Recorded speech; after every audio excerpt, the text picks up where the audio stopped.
All right, good morning, guys. Happy Monday. It's Josh checking in here for episode 41 of this video series. And I know it has been a minute. It has been maybe almost a month, probably more than a month since I have recorded or posted a video. There's been a lot going on in life, and this project just kind of took a back seat.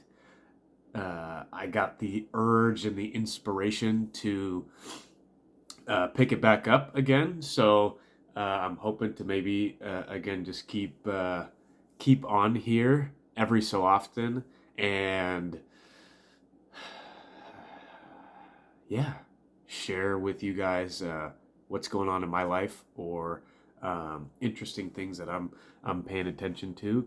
And if it happens to be of interest to you, then great.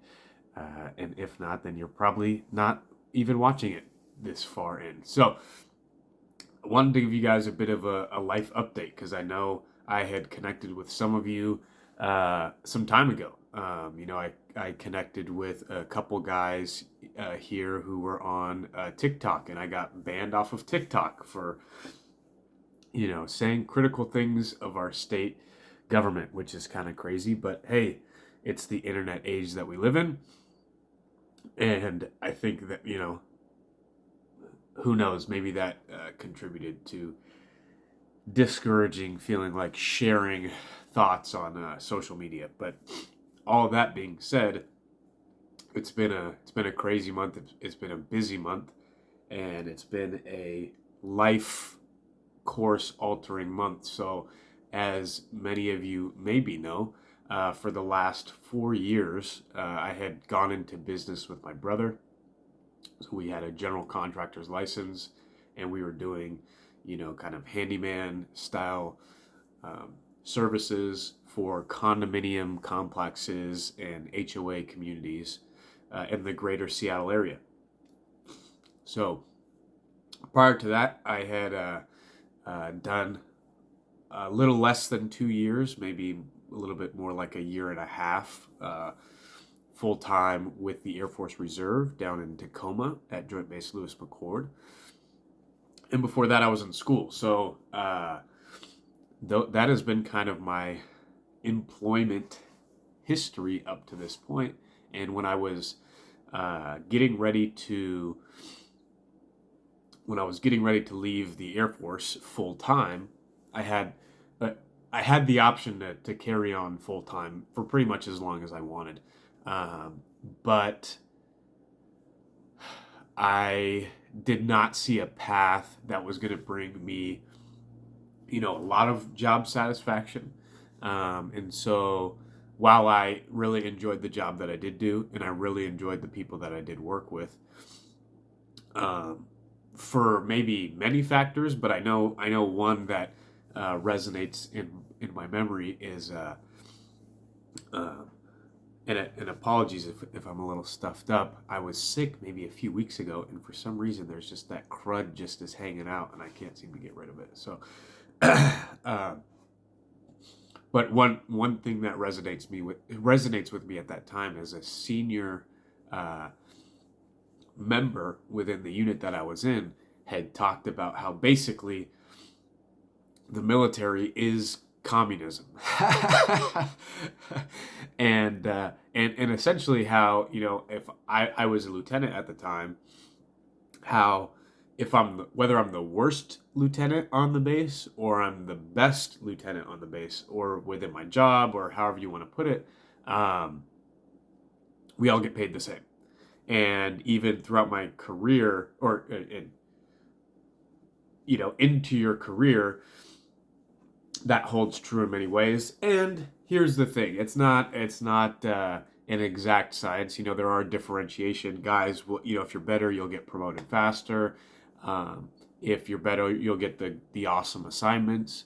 You'll get to travel more, which means more money. So it's not a perfect math equation, but I did see a cap on earning potential, and me being someone who's maybe motivated by the idea of building wealth long term, I thought maybe maybe there's another path out there for me. So as I was contemplating it, I thought, okay, I'll probably try something new. And as I was contemplating my different options, I played with a bunch of ideas and thought, do I go into the industry that my degree was in? Do I go into the tech industry? Do I go big company? Do I go small company? Do I, what do I do? And during those times, talks between my brother and I started of, hey, why don't we go into business together? And I remember a a handful of factors uh, really appealed to me at the time. I know one thing was the nature of the work is very it's very much utility, right? Um, when people need roof leaks patched, when people need um, holes in their walls patched, when they need fences fixed, when they need decks repaired, all of these things are, they're the last thing that people are willing to go without. Not the very last thing, obviously, if there's extremely hard times, but in an economic downturn, people may give up luxury items or going out to the movies or things like that. But uh, my estimation at the time was that is something that even in hard economic times, people would still be willing to pay for. And I think, relatively speaking, that is correct. And I still stand by that. And so that was appealing. And then I remember a big game changer for me in the decision-making process was he had sent me one of his P&Ls at the time. And again, I remember being just very interested in business and, all of the people that I looked up to and admired were business people who, started businesses, ran them, or worked and built them. And so, so he sent me over a P&L, and I remember looking at the numbers thinking, man, there's a lot of meat on the bone. Imagine if we could grow this. Imagine if we could blow this up. And just seeing those numbers excited me. And I thought, all right, let's give this a shot. So I had one last trip lined up with my unit to go to New Zealand, to Christchurch, New Zealand, for Operation Deep Freeze, which is a C-17 mission in support of the National Science Foundation. So where they stage out of New Zealand and then they ferry people and supplies from Christchurch, New Zealand to Antarctica or the Arctic, whatever the South Pole, that sheet of ice is. So I'd already had that trip lined up, and it was a month-long trip in October of 2017. It was an awesome experience. It was an amazing month. I got to go with a great crew of guys. I got to learn a lot about the aircraft. I got to learn a lot about team dynamics in that environment. Learned a lot about New Zealand and got to have a lot of fun. We stayed, talk about fraud, waste, and abuse within the government. We stayed we stayed on a 5-star resort, golf course, hotel, and got to really enjoy the time that we spent in that area. We got to really enjoy it and had some good teammates, lifted weights, rode mountain bikes, and also performed the duty that we were there to perform, which was keep that aircraft flying. And even that, there were some serious challenges that we had to overcome to keep that airplane going. So it was awesome to see the guys, because I wasn't able to turn a wrench, but I got to watch the guys that were there on the team do that and keep it going. So that was awesome. So all of that being said, went into to business with my brother, highly optimistic, and we hit the ground running. He had sent out an email to a handful of his clients, I think about a month before I came back, saying, hey, my brother's going to join. We're going to get some things going. trying to improve some processes. This will increase our capacity. Um, and apparently he got flooded with work right away, but I wasn't back yet, so he was working like crazy already before I showed up. And a high school buddy of ours was working with him at the time, so when I came back, it was kind of like the three of us, as well as some guys he had uh, working for him on and off, sort of part-time while they were going to school. And um, and yeah, we hit the ground running. We hit it hard. We changed some things. We tried some new things. We bought vehicles, bought equipment, hired people, fired people, got new clients, lost new clients. We just rode the roller coaster for four, closing in on four. We're a couple weeks away from 4 years of being in business, and learned a lot, made a lot of mistakes, and as of maybe 3 or 4 weeks ago, uh, we, in a kind of mutual uh, decision, in kind of a business, but very heavily weighted personal decision, decided to close up shop. And it was an emotional decision, I will say that. And let's see, so for some time, so now we're getting into the life update. That was a bit of a backstory, because I don't know if I've maybe dove that deep into that particular part of the story on the channel yet. Maybe I have, maybe I haven't. But so now wrapping into the life update, a calendar year ago, plus 8 days, on October 10th, 2020, me and my lady tied the knot, made it official.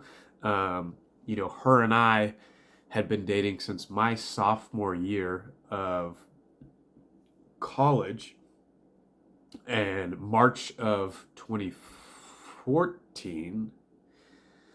I even wrote it down, but that's just so long ago, I get hazy on the date, but I'm pretty sure it was March of 2014 is when we started dating. So, we're coming up on 8 years of dating, being together, and all of that. And a year ago, we made it official. So we just celebrated our 1 year anniversary, which was amazing.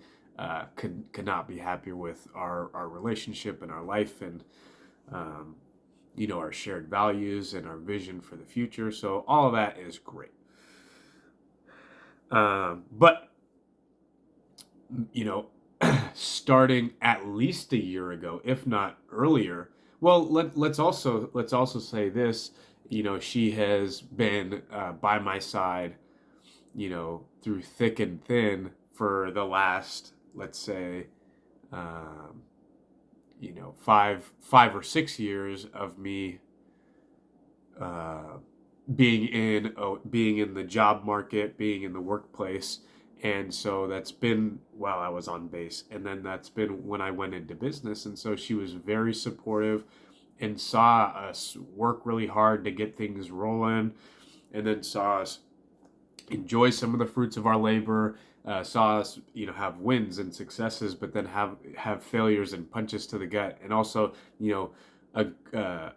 times where my brother and I were perfectly on the same page, perfectly in sync, and then times where we were, there was friction and we disagreed on things, we disagreed on the direction, or had arguments and things like that. So she witnessed all of that, and she supported me through all of that for 4 years.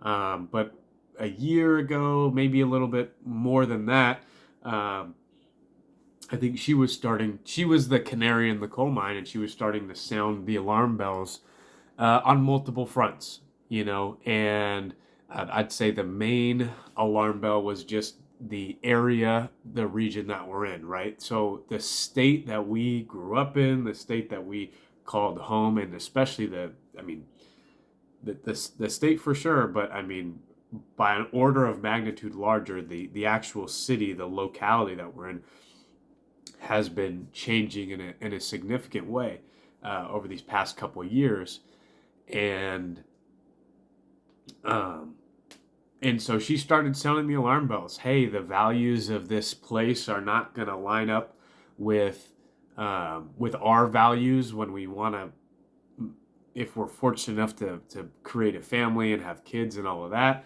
Like I think one of them, the straw that broke that camel's back was the sex education bill that passed, and so that's something that was kind of quiet, because that was before all of the craziness that's happened here. But it was, essentially this bill that forced statewide a curriculum on all school districts that many parents rejected, the content of that uh, curriculum, and so she saw the writing on the wall. She saw, hey, if we're going to have our kids in government schools, do we want them really being taught this? And I think it was a very astute observation, and um,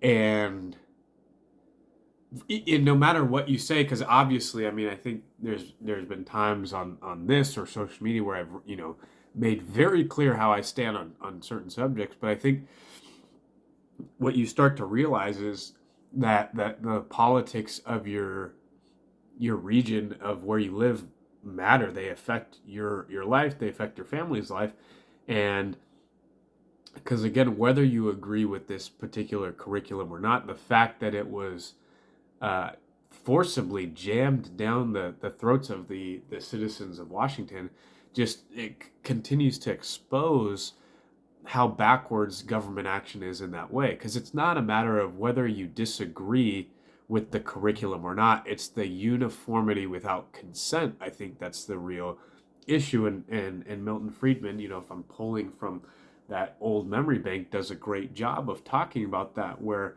in the free market you can have, everyone, you can have, oh, and I forget how he says it, unanimity without conformity, or you have conformity without unanimity, something like that, basically saying that if they just left it up to the free market, if the education system was left up to the free market, you could have, hey, if you want people in Capitol Hill, in West Seattle, in Queen Anne, if you have these little localities that want to teach, or even the entire city of Seattle, if everyone there, if all the voters there, they want their kids to learn this particular curriculum, great. They can implement that in their schools, they can teach it to their kids. But if the folks over in Walla Walla or Spokane or Ellensburg or Olympia, if all these different places say, hey, we don't want to teach our kids that curriculum, we want to teach them this curriculum, especially in the case where I don't, well, without even getting into the right or wrong or facts versus feelings, any of that, you could have each little locality teaching the material that they want to teach. If someone doesn't like, if I'm in Seattle and I don't like what they're teaching, if I can just move over to Bellevue if they're teaching something different, send my kids over there. Again, if it's in the free market. And then what you have is everyone maybe is doing something a little different, but everyone's happy, and there's harmony, and everyone gets along with each other just fine, because Olympia is going, hey, that, Seattle, you guys do what you want to do. We're just glad you're not forcing it down our throats. And then vice versa, the people in Seattle are going, hey, we're happy teaching the curriculum we want to teach. I'm happy for you guys over in Ellensburg, but we're glad that you're not forcing your values onto us, right? Because you're not. It just so happens right now that they're not the majority, so Seattle's forcing their values on everyone else. But imagine if that was flipped, right? Imagine how upset the people of Seattle would be if they say, hey, we want to teach this particular curriculum, and yet there's a coalition of Ellensburg and Marysville and some other places that are forcing their curriculum on us. Well, we wouldn't be so happy about it, right? So that, I mean, a lot of things this year have exposed these dynamics where when you take government action to force things down people's throats, it creates a lot of division. You can have harmony without having conformity from everyone. And that's a difficult pill to swallow, because if you're an advocate, if you're an activist for a particular agenda like this, curriculum, you are so you're so driven by your agenda that you want to go to the state capitol, and you want to get it implemented at the highest level so that it's implemented all across the state, and you're so convinced that you're right or what you're doing is righteous that you don't consider the fact that ruffling feathers or going against people's will is a bad thing. But let me tell you, it is. So that, along with other things, the cost of living in the Seattle area is relatively high compared to the rest of the country, and then of course the last, what's coming up on 2 years of craziness between the business shutdowns and the homeless crisis and the riots that we had a couple summers ago. It became a pretty unpleasant place to live if that doesn't align with your values. And so I was in denial for a long time. She was really unhappy, but I was really passionate about the business that we were in, the team that we had, the work that we were doing. I thought, let's just hold on a little longer. It'll get better. Things will get better. The business will get better. And so we moved from, within the city limits to the east side of Lake Washington, which is a little bit more clean. It's a little bit more safe, a little less in the heart of what's going on in Seattle. And that made things better a little bit. But the writing was on the wall. She wasn't happy here. I was in denial. And then what started to happen is, by her estimation, I was on a bit of cruise control when it came to the business. And, not that things were going poorly, but there wasn't a whole lot of firepower in the operation, or I wasn't putting a whole lot of horsepower into the operation. And she observed that, she critiqued that. And I think, I was defensive about it, but there was some truth to it. I can't deny that. That there was some truth to, year one mentality was a little bit more aggressive and on the ball than year 4 mentality. So I'll give her that. And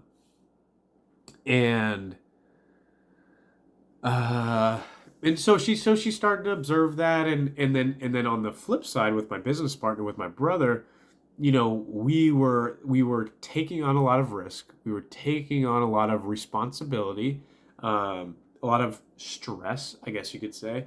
But we weren't overwhelmingly killing it. We were doing well, and we were able to draw a salary. To me, the pieces were in play. We were doing well. I saw a path to long-term victory 100%. But in the near term, you could make the argument, or it could be said that, hey, we're just over here breaking our backs to be breaking even. And that's a weird place to be in, because if we were putting a bunch of blood, sweat, and tears in to be massively losing, and the writing was on the wall, hey, you're going into debt, or you're losing all your money, whatever it is, Well, I think that would be a much easier pill to swallow because you just go, hey, we failed at this. Let's move on to something else. But it was, and the opposite being, hey, we're crushing it. We're super profitable. We're making a bunch of money. We're really cleaning up. Well, that also is a, I'd say, easier uh, thing to work with because then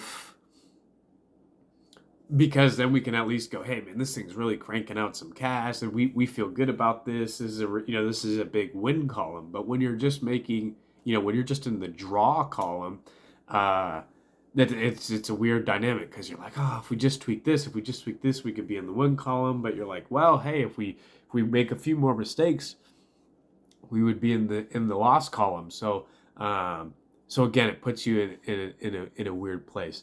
All that being said, about 3 ish weeks ago, we had a Sunday evening dinner here at my place, and it came up like, hey,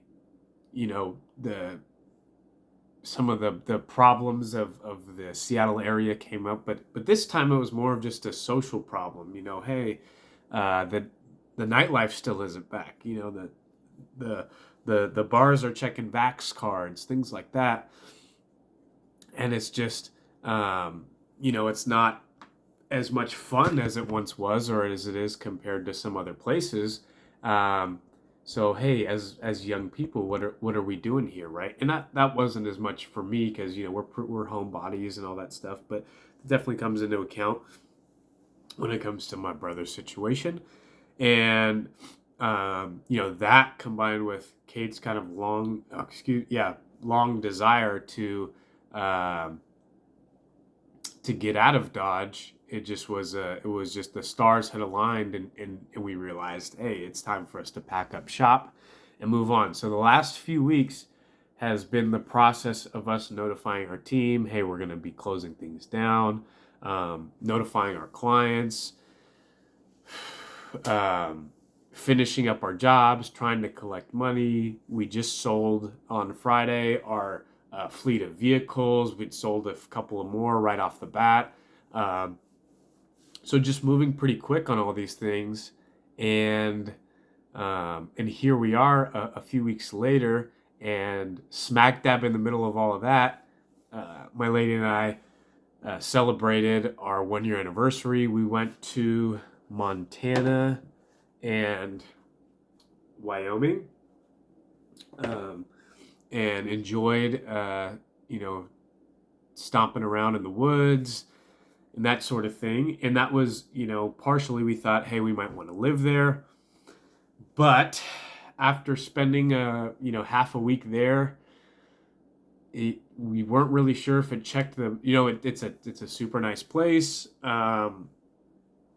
But I'm not sure if it's checking all of the boxes. It's definitely better than here, but for whatever reason, the idea of Nashville kept popping up, and so there's a couple of companies that are there that I would love to work for. There's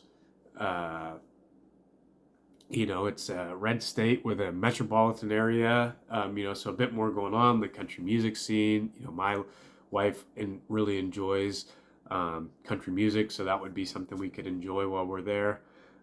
So that shot up to number one on our list, Nashville, and I've had people who visited recently, and they said it was great. I have a friend who is, as a professional, travels all over the country doing kind of speaking and teaching engagements, and so he's been to Nashville like 7 times, and he had nothing but good things to say about that place. So that's the next spot on the list. But the employment reality for me is setting in, whereas when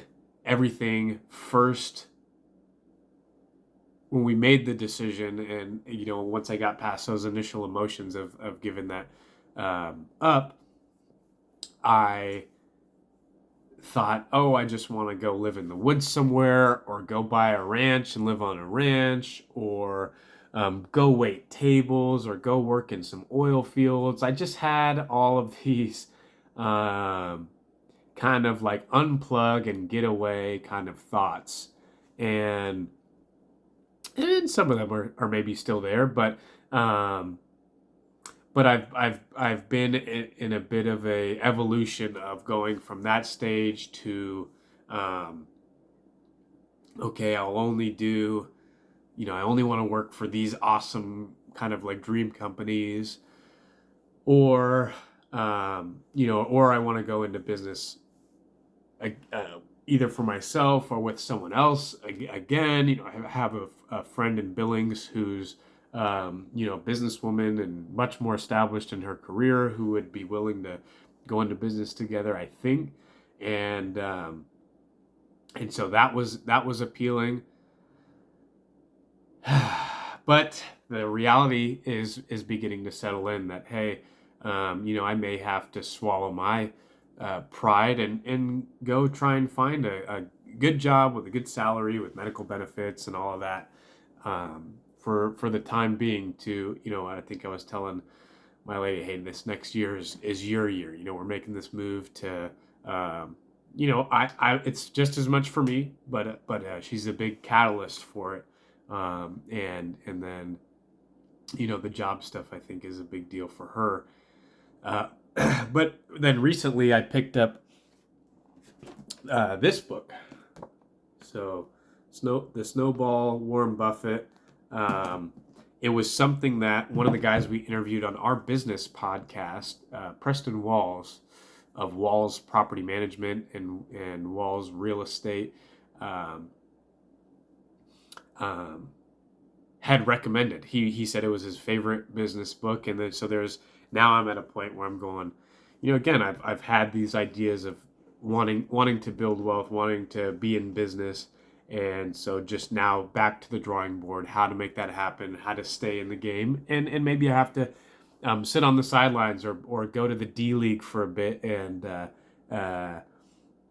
sharpen my skills. And so I'm out there now. I'm applying on Indeed. I'm applying on LinkedIn. Connecting with people, talking to recruiters, throwing it out there. And the big move is Nashville, and then we'll see what's after that. So that's what's going on in my world, and part of it is that. The idea that there's so much changing, and the idea that I still want to, build wealth and create a path for that, along with just the other day, one of the folks that I had connected with on TikTok, he had reached out over Instagram, and it was the guys that I had connected with over like lifting stuff had reached out. Hey, how's your lifting program going? The other buddy, he's an old 70-year-old guy, he wants to know how you're doing. And it reminded me that, hey, these connections are real connections, and real people on the other side of the screen. And so I enjoy connecting with people. I enjoy learning new things from people, and so continuing to participate in the digital discussion is worthwhile, I think. And that was a good reminder that, hey, just because I can't be on one platform doesn't mean I can't be on another. So I'm at least back for today. We'll take it day by day, and if you guys are interested in staying updated, my journey may not be as interesting as, let's say, my brother's in this regard, because he's building out a cargo van, and he's going to travel across the country, do like a jiu-jitsu sabbatical, and hit a bunch of different places on the road and train jiu-jitsu. And so I've told him, dude, you definitely have to document that and share it with the world, because people would love to follow along. People would love to see that. So, my journey may not be that entertaining, but, hey, we've got a big move coming up, career change, new city, and also in kind of just the political shenanigans that I love to talk about. I'm very fascinated to see, will there be a material difference between living in the heart of the blue communism here in Seattle versus a red state in a metropolitan area like Nashville. So if that interests you, feel free to drop in and join the discussion. And with all that being said, I hope you have a great, productive week, and I will see you guys next time. Later.